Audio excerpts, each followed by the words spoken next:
สบายดีทุกคนวันนี้จะพามาเฮ็ดหย่อพันแซ่บๆง่ายๆขั้นตอนบ่ยุ่งยากเลยวัตถุดิบของเฮาก็มีเขียบหมูที่เอาไปตำมุนแผ่นพันข้าวปุ้น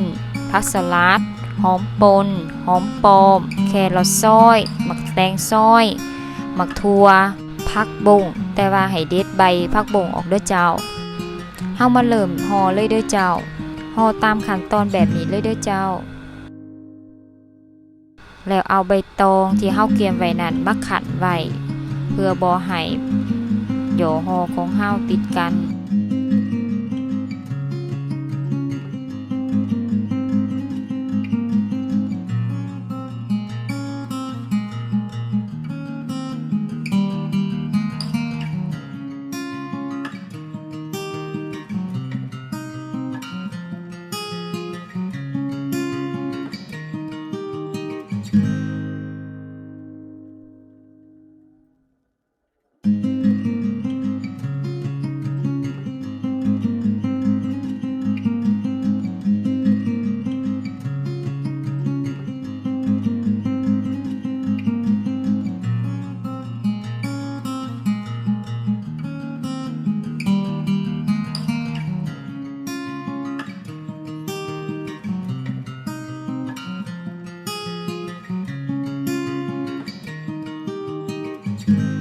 ต่อไปเฮ็ดแจวเลยเด้อเจ้า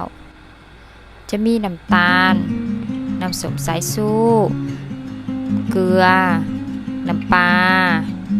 หมักเพชรบดผักเทียมซอยและน้ำมะนาวข้างหม้อขึ้นใส่น้ำน้อยหนึ่งน้ำตาลลงเกลือคนน้ำตาลให้ละลายน้ำตาลเริ่มเหนียวตามความต้องการเฮาแล้วจากนั้นถอกใส่ถ้วยพักให้เย็นเสียก่อนเด้อเจ้าโดยแช่น้ำไว้หลังจากน้ำตาลเฮาเย็นแล้วให้เอาส่วนผสมทุกอย่างที่เตรียมไว้นั้นลงแล้วคนส่วนผสมทุกอย่างให้เข้ากันแล้วก็ซิมแล้วเด้อหย่อห่อกินกับแจ่วหวานแซ่บๆเด้อวิธีเฮ็ดง่ายๆบ่หลายขั้นตอนและบ่ยุ่งยากเลยทุกคนลองไปเฮ็ดตามเด้อเจ้าแซ่บอีหลี